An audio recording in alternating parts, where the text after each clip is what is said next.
Okay, so there is another visa type in Hong Kong, as I touched upon a little bit earlier, called the immigration arrangements for non-local graduates. And this is where, if you have been if you've been studying in a registered tertiary education institute and you are graduating with either a bachelor's degree or an advanced degree,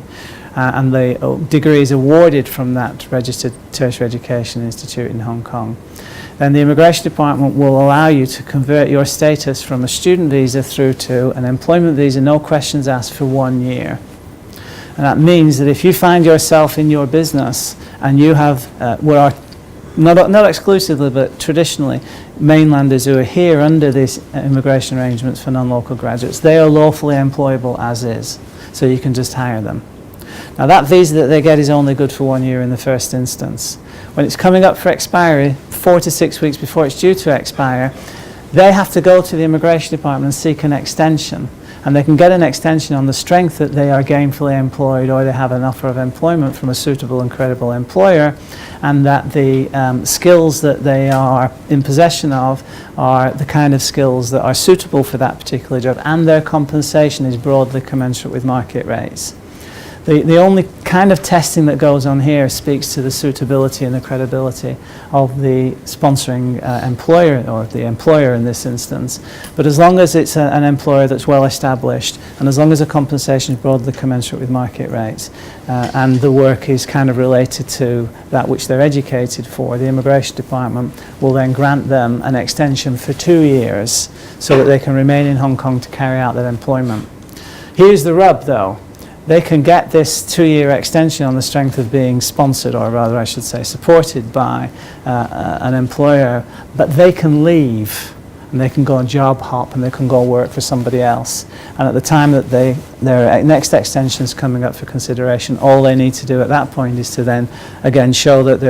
they've either got a job offer or they're working for somebody else, and the immigration department will go through the process of changing their records as to who the employer is, assess whether they're a suitable and credible employer for these purposes, and then grant them another 2-year extension. So it's good news and bad news. It's bad news because if you're an employee, you've got to assist them through that process. The good news is that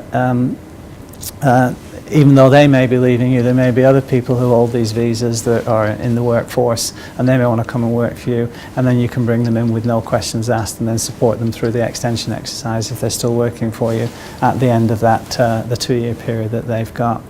But this is a great immigration program for what I call no-hopers. And what I mean by this is that occasionally you get a young person that's maybe a year out of university, has perhaps been here under a working holiday visa and has spent a year here and has got an employer and they're kind of happy with how things are, but there's no way they're going to be able to get an employment visa under the general employment policy because they're not professionals until they've got at least 2 years post-graduation working experience in a managerial or supervisory capacity. So in an instance where you've got a no-hoper who's not going to get an employment visa,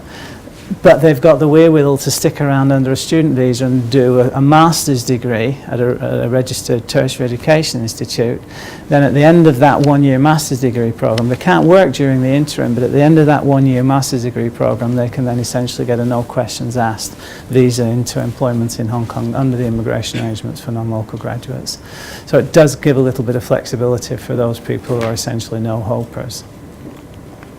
for an employment visa. This has been a really good scheme for us. We've had a couple of people who've come from studying master's courses here in Hong Kong, and it actually, I think, puts the individual in an almost better situation than anyone, as they can change. It puts them in a kind of almost visa for life as long as they. In a sense, historically, the focus has been on the employer.